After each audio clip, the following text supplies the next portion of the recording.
உத்தரகாண்ட் மாநிலம் உத்தரகாசியின் தாராளியை தொடர்ந்து சுகை பகுதியிலும் மேக வெடிப்பு ஏற்பட்டுள்ளது. அது தொடர்பான காட்சிகளை முதலில் பார்க்கலாம்.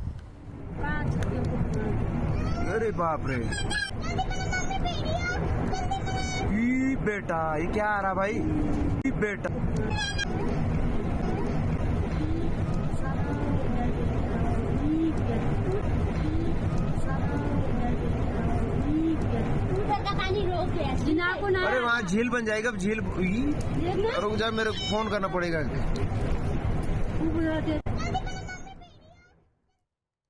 இது தொடர்பான முழு விவரங்களோடு இணைகிறார் நமது செய்தியாளர் பாரதி ராஜா. வணக்கம் பாரதி ராஜா. ஏற்கனவே தாராளியில் ஏற்பட்ட பாதிப்புகளால் 50க்கும் மேற்பட்டோர் மாயமானதாக தகவலானது வெளியாகி இருக்கிறது. தற்போது இந்த பகுதியிலும் மேக வெடிப்பு ஏற்பட்டிருக்கிறது. இதனால் என்னென்ன பாதிப்புகள் ஏற்பட வாய்ப்புகள் இருக்கிறது? முழு விவரங்கள்.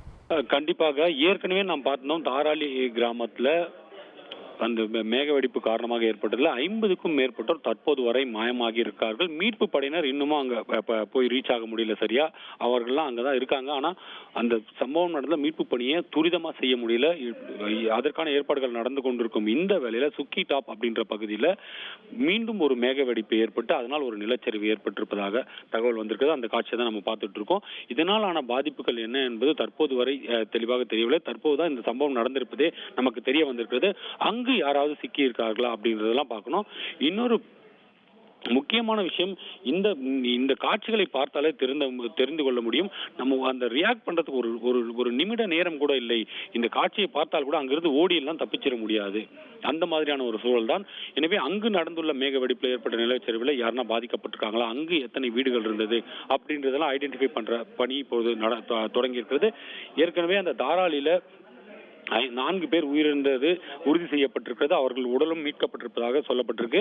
50க்கும் மேற்பட்டோர் காணாமல் போயிருக்கார்கள். 30 வீடு முழுமையாக சேதமடைந்திருக்கிறது. முழுமையாக அந்த நிலச்சரிவில் சிக்கி உருக்குலைந்திருக்கிறது. அதற்கு அடியில சிக்கி இருக்கவங்கெல்லாம் உயிர் பிழைக்க வாய்ப்பில்லை அப்படின்னு பாதுகாப்பு படையினரும் மீட்பு படையினரும் அங்க இருக்கிறவங்க இப்போ சொல்லிட்டு இருக்காங்க. இருந்தாலும் மீட்பு பணி என்றால் எத்தனை பேர் சிக்கியிருக்காங்கன்றது தெளிவாக தெரியவில்லை. 50 பேர் வரை இருக்கலாம் தான் தாராளி சொல்லியிருக்காங்க. ஆனால் இந்த பகுதியில் சுக்கி டாப் பகுதியில் எத்தனை வீடுகள் இருந்தது அப்படின்ற விவரங்களே தற்போது வரை கிடைக்கவில்லை. அந்த விவரங்களை சேகரிக்கும் பணியில இங்க மீட்பு படையினரும் அங்கு இருக்கும் பாதுகாப்பு படையினரும், ஏனென்றால் அது ஒரு எல்லை பகுதி அப்படின்றதுனால அங்க இருக்கும் பாதுகாப்பு படையினரும் இந்த பணியில ஈடுபடுத்தப்பட்டிருக்காங்க. உங்கள் விவரங்களுக்கு நன்றி பாரதி ராஜா.